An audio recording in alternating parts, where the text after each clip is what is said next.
Hello everyone, welcome to my week in horror. It is me, the Artie Dans, and tonight is a special episode, and actually maybe a special couple of episodes, because we're going to talk about Death Forest, and I can't think of a better person that I want to talk about Death Forest with than Mr. Wilco C Rullens. How are you doing? I'm back, baby. Well, at least for this special episode. You are back. At least for this special I'm so episode. glad you're back. Yes, thank you very much. Oh, I have to talk about Death Forest. When I heard Dan talk about Death Forest as his next 5 films to talk about on his week in horror, I said, hey, I have some history with that, and I am here to talk about it. And you have some good history about it too, and I am very excited to hear about it. So, let's not waste any time. Well, good history. It's like one of those episodes of, unproduced scripts. How do you call that? You have these videos online about, movies that never came to be. That's kind of what this episode is about. Oh. So there are more Death Forest in alternative histories that never happened in this one, in this reality. Well, I'm hoping the alternatives are possibly better than some of the Death Forests that we're going to look at tonight. Yeah, I don't want to say better, maybe different, just... Well, let's go straight into the first one then, hey?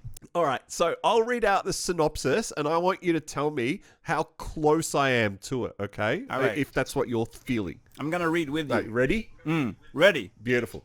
4 friends get lost in the forest as they try to drive back to Tokyo after receiving directions from a suspicious-looking lady at a derelict restaurant. Their car breaks down, and while looking for water, they come across a distressed man whose motorbike has also broken down. But something is stalking them in the forest, a bunch of monsters who react to the light.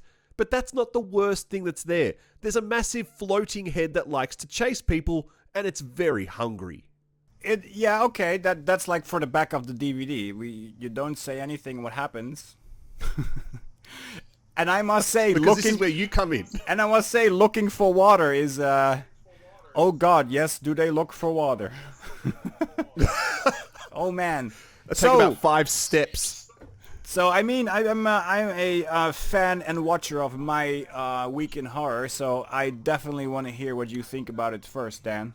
Okay, well, firstly, I thought it started off interestingly enough. I thought we were going to get a kind of teen horror film. I didn't actually know it was based on a game until you told me this. So I went in purely blind on this one.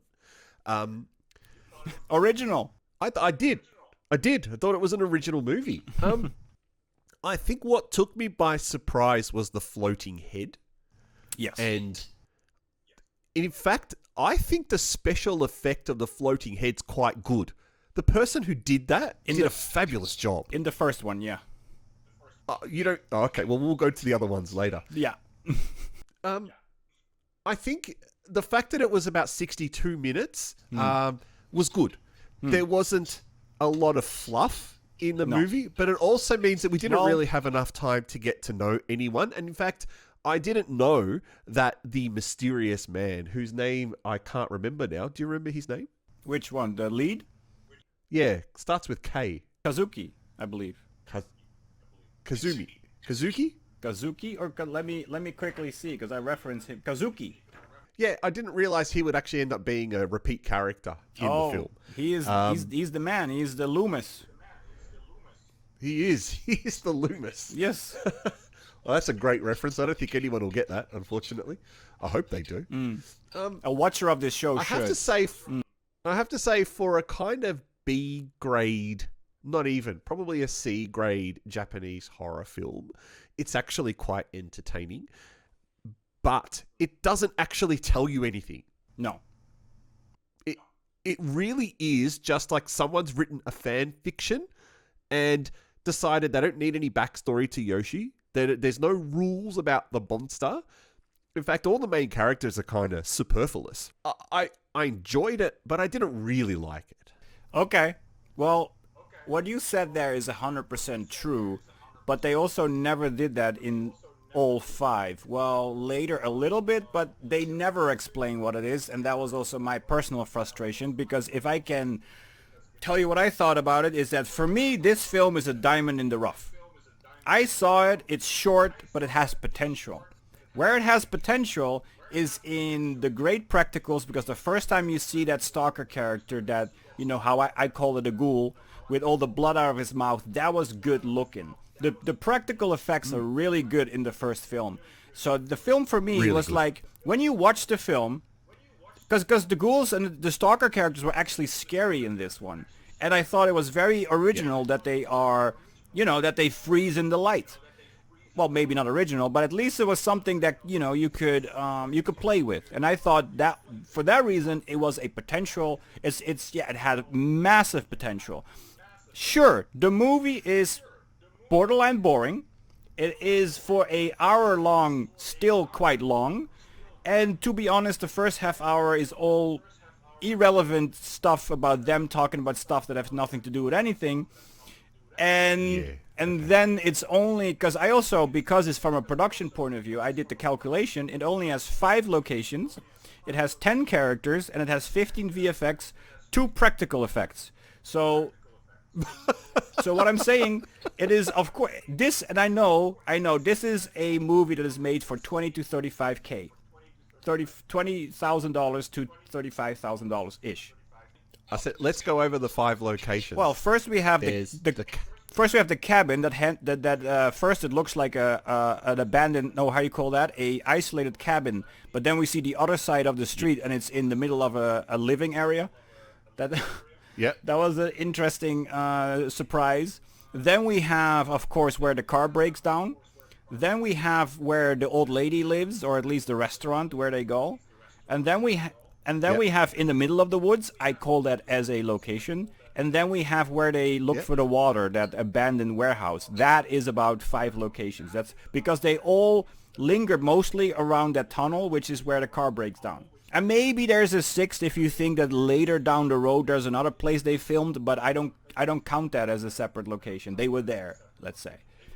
You didn't use that tunnel for Ouija Japan, did you? No, we didn't. When we watched the films, me and my partner looked at it, we were like, hey, there must be in Chiba, which is the area where we filmed. But no, we didn't film there. Although a lot of stuff looked similar, but I guess that's just the look of Japan. It was the first thing I thought of. Really? You okay. Well, to be honest, films like this, films like Death Force did inspire our Culture Shock Japan label. It did inspire our White Ship project where we made our 20K films. So that is already the first thing that Death Force did. It inspired a whole bunch of movies we made. And for me, it was really because I saw this film as a diamond in the rough potential movie with good practicals, and I thought we should give starting directors also 20K, let them make what they want to make, and hopefully create their own diamonds in the rough. So that's kind of where that comes from. If I can complain, beside that I thought it was boring, I now like to, pick some stuff out of it. What did you think of the excessive blinking of the lead character? You didn't notice? I never noticed. This girl was constantly blinking throughout the entire film, but then also awkwardly. A very soft blink, like a very slow blink. It was like almost a cat, when a cat loves you, it looks in your eyes and it gives this very slow blink. That was kind of what the girl was doing. I'm going to put some footage up of that. You can just look at the movie and then you'll see it immediately. So me and my partner looked at this and we were like, because I was like, why the hell is she blinking? And then and I noticed that one of the male characters also blinked at one scene. And then we kind of decided that it's probably because it was in the hay fever season, or in the season that there's a lot of pollen in the air, and probably they had dry eyes and it hurt, so they constantly had to blink because she had a problem with how do we call that? Well, it's pollen allergy. So we were thinking, me and my partner were thinking that probably the reason why she's blinking her eyes is because of the pollen season. It's the season that all the flowers start how do you call that? Ejaculate pollen? Blooming. That's a scientific term. That's a better way of saying that. And that's probably where the problems, dry eyes, stuff like that. So, but anyway, for me it was very annoying to have this girl weirdly blink the whole time. So, You didn't notice. Why didn't the director pick that up? No, this is what I'm thinking. These movies are made very, very quickly. They probably have a single setup. They shoot probably 1, maximum 2 takes. If this girl is blinking because she has a problem with the pollen, you cannot really do anything about that unless you have to, like, every minute put, like, you know, fluids in... Eye drops. Yeah, eye drops, fluids in their eyes in order to combat that. But I think they didn't have time for that, or maybe they didn't bring it. It could also be a mistake, right? Like, oh, does somebody has the fluid? It's pollen allergy season, and then, oh shit, we didn't bring it. Maybe that's what happened. I don't know. She should have had it with her. I am just trying to make sense of this. I just thought the blinking was that's my issue with it. Blinking. Still a diamond in the rough. Now, I don't know if the first movie is the same, but I believe the later movies, the special effects are done by a Western guy. Yes, true. 3, 4, 5 are done by Nicholas Lucas. So not 1 and 2. No, 1 and 2 are done by someone else. Oh yeah. What's the ghost rating, Dan? It's only 2. 2? Is this 2 Death Force rating or 2 in the normal scale? So if you're going to do 2 Death Forest ratings, then it's probably about a 3.5, right? But it's 2 in the normal sense. Okay. Yeah. Because one ghost is reserved for Chinese horror movies. I've made that rule now. Okay. Nothing can be worse than those. Yeah. And what do you think? Well, oh my god, I have to give it a number. I have...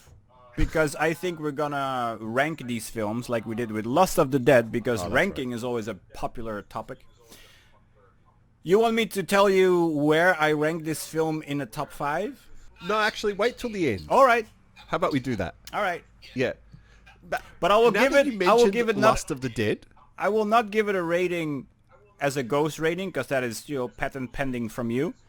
But I will give it a word, and my word is potential.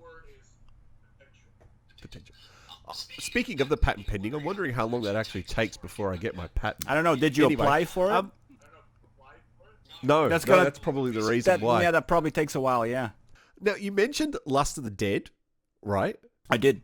And I got Lust of the Dead vibes from this movie because there was 5. The last one is the biggest of them all. True. And they all kind of intertwine with each other. So I got really bad Lust of the Dead vibes from this film. Well, I can tell you that 1 and 2 were done by the same director. 3 and 4 were done by the same director, and 5 was done by a completely different director. But we will talk about that as soon as we get there. Well, speaking of getting there, let's have a look at that one then, shall we? All right. Now, this is, again, Dan's DVD cover synopsis, so it probably doesn't give too much of the movie away. Set in a high school where the members of a drama club are rehearsing a new performance when a new girl is forced to join their troupe. She's a troubled girl who attracts more troubles. The mysterious woman from the previous movie, but also the distressed man who is hunting the monsters, also ends up at the school. The monsters start their hunt again, and so does the giant head, but the man helps them out in time. Well, this one is more, the entire film. Well, I think they beat you in locations for this one. I believe the locations is a simple 1. 2. Actually 3, because in the beginning we have one separate location when he is, having PTSD in his hotel room. Then we have the school. And then at the end, he's also standing on the, seaside, riverside. He's standing where he's making a phone call where the woman passes him at the... So that's 3 locations. But again, 10 actors, including the 2 actors who play the monsters. One, Yoshie, and the other one, the stalker. There's only 1 stalker, by the way, in the first 4 movies. In the 5th movie, they have 2 stalkers, but it all is 1 stalker, and then with VFX made into more than 1. That's awesome. That's what they did. That's awesome. Yeah. With various degree of success. So I'm going to give you my likes and dislikes about this one. Please. My likes are the cast of very good-looking girls. So that gets a thumbs up from me. I also really, really like the main character. I thought she was actually quite awesome. Not so much the punky girl, but the other main character was awesome. Also, the teacher was pretty hot too. All right. I liked that they got over the fact that there were monsters hunting them pretty quickly and decided to just kill them. Mm-hmm. I like the fact that the way that the monster eats one of the girls is hilarious. How she kind of eats half of her. I think she eats her legs, doesn't she? No, she eats the top, Am and I then thinking of- then the torso, the rest of her body, the legs fall on the ground, and all the blood comes out. That's right. This was a Yeah. thing I wanted to add. What Sorry, continue. Yeah. Well, what I was going to say is what I didn't realize is that these movies were actually a continuation. So I legitimately thought it was a brand new film. And it's not until I saw the guy, I thought, what's going on here?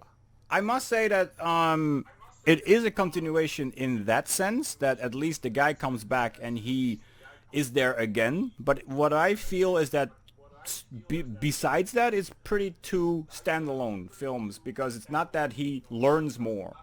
So it's just that he is there to be, you know, the hero at the end, to show up at the right time.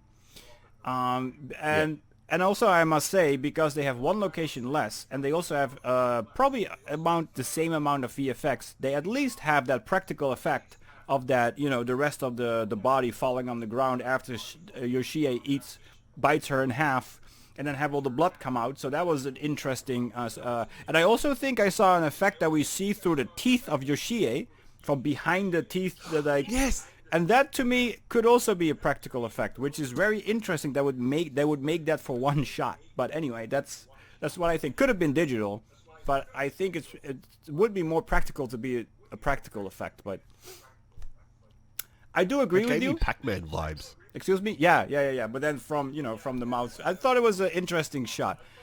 If I have to give it a verdict, I think it was very similar to the first one. I think that the first movies feel standalone, and they both have the problem that they are borderline boring, with the first half that them talk about unrelated shit before anything happens. And it all is around that 33-minute mark that things start to happen. But with this one, I do feel, like you just said, that the lead character, Oshiro, the leader of the drama club, let's say, she is quite cute, and I liked her a lot, and her acting made it easier to watch the first half, to get through the first half, because she was so delightfully happy the whole time. And I do... She was. And how she tried to interact with this issue chick, this emo girl, this very closed goth girl almost, was very entertaining to watch. And then what I would like to address, what helped me as a filmmaker, besides the first one to be the diamond in the rough, and I wanted to do that with more directors and give them that as well in order to shape them.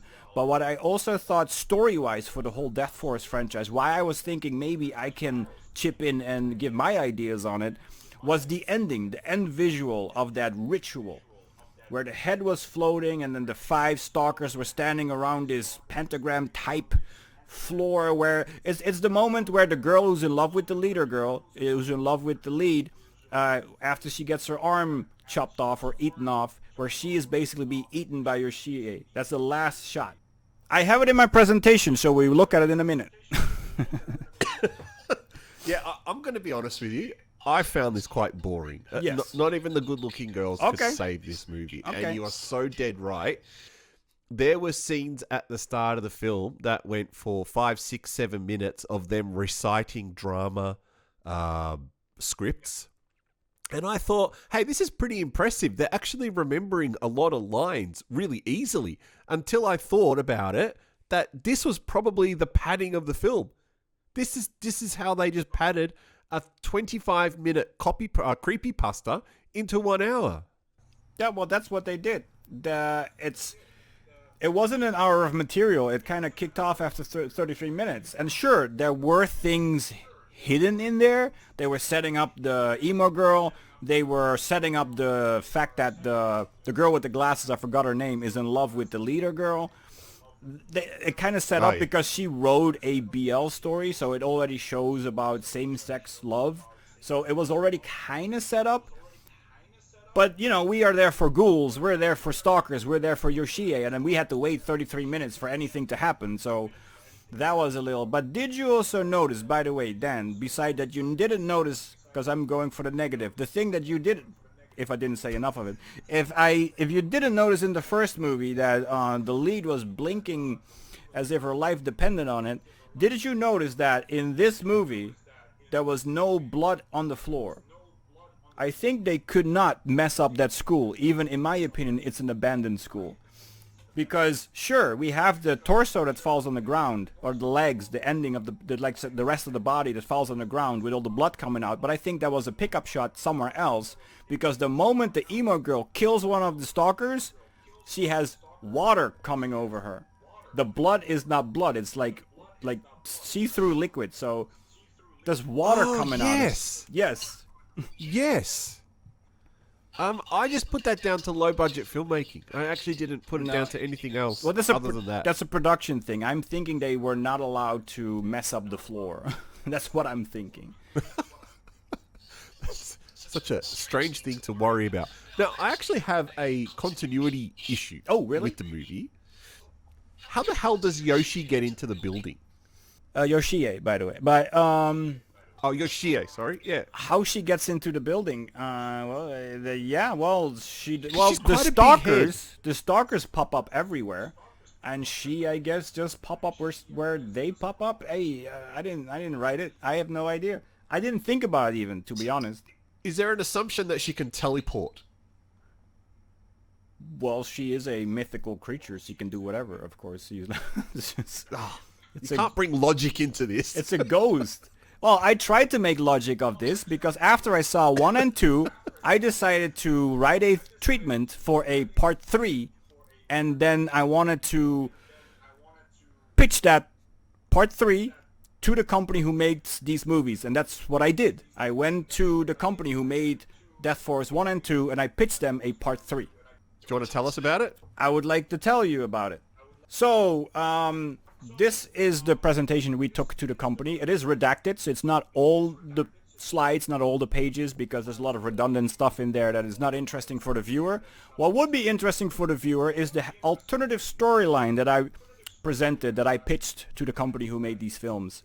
I just want to have one disclaimer about pitch decks before we look at this, and then the disclaimer is that this is a Japanese proposal or pitch deck. It's a little different from a Western one, because in the West we focus on vision and bling. It's more like a director's vision to show you this is how it's going to look.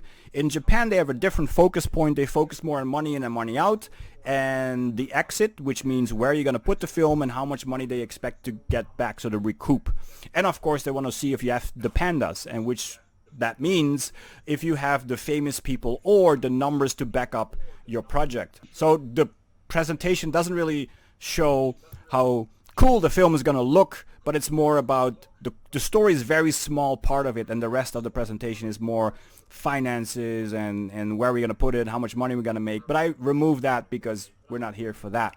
First we explained why we were there, and then of course we were there for Death Force 3.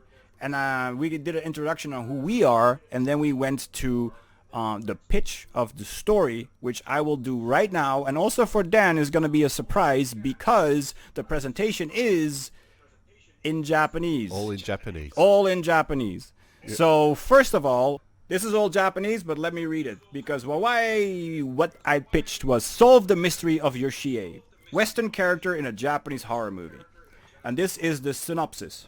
After Kazuki, yep, I would have Kazuki come back again, gets attacked by Yoshie and her army of ghouls, I call the stalker characters ghouls, in his own home. Yes, I was thinking about going urban. He calls on Oshiro.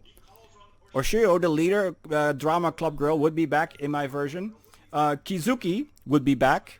And Saki. So I have all the survivors of the first 2 films coming back, including the blinking girl from the first movie and the emo girl of the second movie, to help Kazuki uncover the truth about Yoshie. That night they get attacked again, killing Kizuki and Saki. So I had a very big body count to start with, like killing all the legacy characters. I hope they don't do that in their version, kill one of the important characters immediately in the beginning of the film. In part 3. So forcing Kazuki and Oshiro to go back in the woods, especially I hope they don't kill Oshiro because I liked her, to go back in the woods to solve the mystery of Yoshie to save their lives. While the two set out to expose Yoshie, they meet Alex in the woods, a ghost-hunting Westerner who is not looking to warn the world about Yoshie, but who wants to fight Yoshie himself to stop the curse forever, and he expects Kazuki and Oshiro to help him do that. So, here we come with the first point that the company who made these films didn't like, which I pitched, was the fact that the Westerner was a ghost hunter. They had a real issue with that the Western character would be a ghost hunter. Besides the fact that they probably had an issue with a Western character, they mostly had an issue... That's what I would have thought. They had an issue with that it was a ghost hunter. So, and these are the points of the thing that I wanted to introduce to the film. Yoshie is the daughter of the old woman. Not so much original. We could see that coming, but that's what I wanted to be in the story. Yoshie was a friendly yokai whose head could be detached from her body. Yoshie died at a young age, but the old woman could not let her go. The old woman used a ritual to bring her back from the dead. The old woman had hidden the body to control Yoshie's head, but the head grew hungry and evil without the body. The old woman wants to use a ritual to give her daughter a new god body. She needs 5 ghouls, or stalkers, to form a body. 1 stalker can be made when eaten enough souls. The old woman targeted the school teacher and Kazuki for Yoshie to kill. So here I introduced that the old woman would be the one targeting whoever is going to be eaten. So let's hope they don't do that. The old woman will merge into the god body and become Yoshie's new heart and womb. So my idea was, at that point, and wait a minute, this was 8 years ago. What I wanted to do with this show was a little bit more special effects heavy maybe than any budget could allow, but I wanted Yoshie's head to get her own body, and that body would consist of body parts made of the stalker characters. And then Yoshie, whoever she ate, she will puke out. Whoever she ate, she will puke out a stalker. So every stalker gets made by her by eating a victim. And then if she has 5 in total, she will be able to create herself a body and become basically a giant Yoshie. And that was the plan of the mother. So maybe my idea was even more out there than where they're going, but that was what I pitched to the company 8 years ago. So I'm getting a Power Rangers type of vibe. Maybe a little Super Sentai. It's not that it's not that they, fight anything, but it's also, they get stopped by our leads. So long story short, the treatment goes, Alex, a Western ghost hunter, is attacked in the woods by the ghouls. I call the stalkers ghouls once more. He kills one with an axe, but the head, Yoshie, is behind him. Kazuki is attacked by Yoshie in his own house. He survives and wants to uncover the truth and tell the world. He gathers the women survivors to help him, and he learns about the old woman. They get attacked, and Saki and Kizuki are killed. Kazuki and Oshiro survive the night. Yoshie pukes out 2 new ghouls after the survivors leave the house. Kazuki and Oshiro go to the old woman's lodge, and Kazuki sees the woman work on a photo book. They meet Mika, who is a relative of Alex. While Mika has had some food inside the lodge, Kazuki takes the photo book. When the old woman notices the book is gone, she attacks them with a knife. They grab Mika and run away. In the forest near the place Kazuki's sister died, like we saw in the first movie, they find Alex. Together they examine the photo book and learn about Yoshie's past and about the ritual. Kazuki and Alex fight over who's the leader, and over fighting Yoshie versus telling the world about her. In the meantime, Alex has eyes for Oshiro, while Mika is clearly jealous about that. Suddenly, an eclipse happens. They stack up on flashlights and minor weapons, preparing for the darkness, but the ghouls do not show up. They walk into the woods and witness the god body ritual. The 5 ghouls are standing in a circle as points of a pentagram, and the old woman is standing in the middle, with Yoshie hovering above them. The woman holds up a weird crystal. A light hits the crystal, and the crystal hits the ghouls. The ghouls stand there like statues. The group interrupts the ritual, following Alex's lead. They grab the old woman and they run away with her. The ghouls break formation and run after them. Mika is too slow and gets killed. Alex sees this and stays behind to fight the ghouls, while Kazuki and Oshiro take the car and drive away with the old woman. Yoshie follows the car. The eclipse ends. Yoshie disappears and the old woman escapes and runs into the forest. Oshiro reveals she has the crystal and breaks it in two. Kazuki grabs his shovel. He figures out where the body of Yoshie is buried and he will bring it back to her to stop the madness. Alex reveals himself. He survived. He offers to help Kazuki. Oshiro smiles. Let's end this. And that will be the ending of the film. Getting very Halloween 6 producer's cut vibes from this one. Well, you know, if they would cut it down, refilm half of it, maybe. Yeah, so it is more ritual, supernatural based in that way, but I tried to explain it. So I took all the hints I got from the first 2 movies and I put it together, and of course I added in that she wants to become a giant with a humongous body made out of stalker parts, but that was just something that I was into 8 years ago, and that's why I put that in. I've got to say, I Yes. think that would have been quite hilarious, to be honest. Okay, well, it could have worked as a comedy, I guess.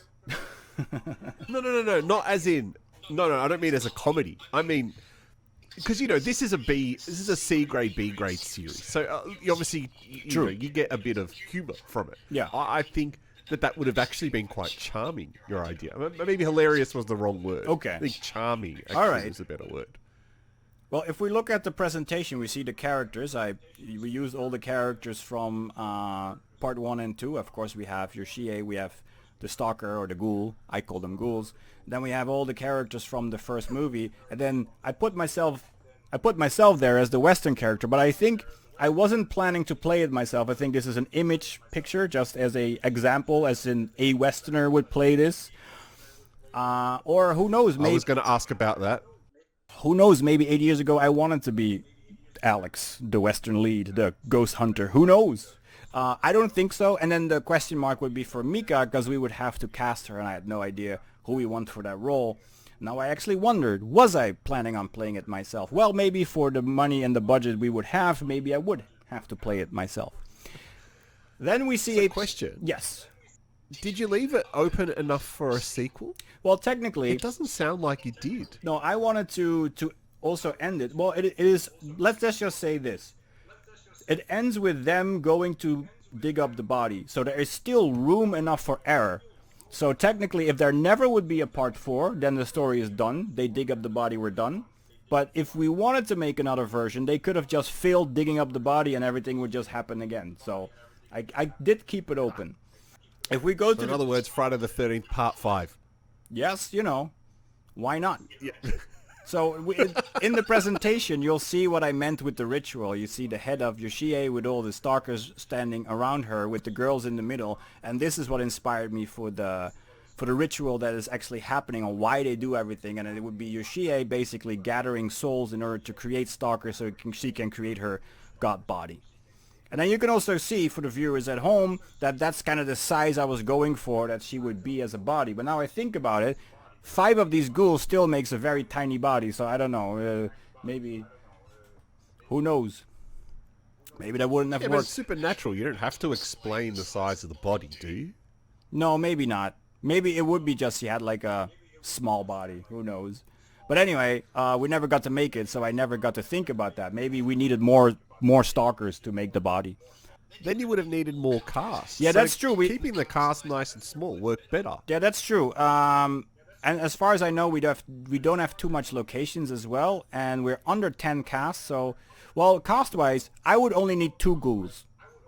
I would probably want to have the body, yeah, because what I wanted to do, by the way, this was so the god body was more the development of Yoshie. Why I wanted to make a Death Force 3, because I had an idea on how to do a interesting scene with flashlights and the ghouls, that they had to walk through them, and basically like a, let's say a John Woo movie with flashlights, have to have 2 flashlights in each hand, back to back with 4 flashlights, like basically point every direction in order to, and then there would be more than 4 ghouls that they constantly have to change the flashlights and then go through them in order to escape a situation. And that I thought would be a very interesting thing to do, and that's why I kind of was inspired to put my 2 cents on the franchise. Well, so how did the proposal actually go? Like, what was the feedback that you got from the producer? I will tell you. The thing is that to begin with, they had an issue with the Ghost Hunter. But why they basically weren't too enthusiastic to immediately be like, yeah, let's do this, is because they said, we don't want to explain it. They think that the audience loves the mystery, and because they think the audience loves mystery, they don't want to explain it, they don't want to give hints, and they would basically never want to let anyone know what it is so that people can keep guessing, and then they will keep coming back to thinking they will learn anything, but they'll never will. That's basically how they explained it to me. So they didn't, so my whole premise was solve the mystery of Yoshie, and they basically said, we don't want to solve it. And that was the conclusion of we pitching it. Besides that, they did then they say... kind of ruined that, didn't they? They did thought that a Western spin-off could be a good idea because there is creativity there. They did see passion in my eyes. And they said, how about we do a Western spin-off? How about Death Forest West? You just make your own Western version of Death Forest. That was offered. That we talked about that. But I was very adamant to be part of the continuation. I wanted to make Death Force 3, and I wanted the characters from 1 and 2 to return. So I declined that idea. I wasn't interested in it. Afterwards, I also think is because I now know the production rules about the locations and the characters and the VFX, and to be honest, I didn't think about them at that point, so maybe my version sounded a bit too expensive or sounded too much work, therefore they also weren't interested in even trying anything in that direction. Although they did, offer me the Western version of it. Anyway, it was something that we did 8 years ago. We learned a lot since then. At that point, I was really into the flashlight gig. That's why I wanted to do it. And I thought it would be cool to have Yoshie with a god body. And that was it. That was the pitch. That's what we did. And so basically, they declined the Death Force 3 idea, how I presented it. Then they offered to have a Western spin-off where I could basically do what I wanted within the same franchise. But I declined that because I really wanted to be part of the original continuation. Did you have any art for what the Yoshi with the 5 bodies would look like? No, I didn't make art for that. Art? No, not yet. I didn't. I didn't present any of that. Oh, it would look cool though. It would look very patchworky. Actually, kind of. Now that I'm thinking more about it, I think you probably would have had something pretty good here. Well, now I think about it, I should have probably drawn it out because while I now talk about it 8 years later, I'm thinking that the body would be too small. So, but anyway. Well, this comes to the end of our first episode. Whoa. Where we've looked at Death Forest 1, Death Forest 2, and your pitch of Death Forest 3. In our next episode, we're going to look at the actual Death Forest 3 and Death Forest 4, and then you proposed yet another version of Death Forest as well. So we'll talk about that in the next episode. Wilco, thank you so much for your time, but it's not over yet because you'll be back for more. I will. You will. Cool. I've been the Artie Dans. That's been Wilco C Rullens. This has been My Week in Horror, episode 21, I believe. And we'll catch you next week for episode 22, where we will continue on the Death Forest talk. See you, everyone. See you in the next one. Again, see you at the next one.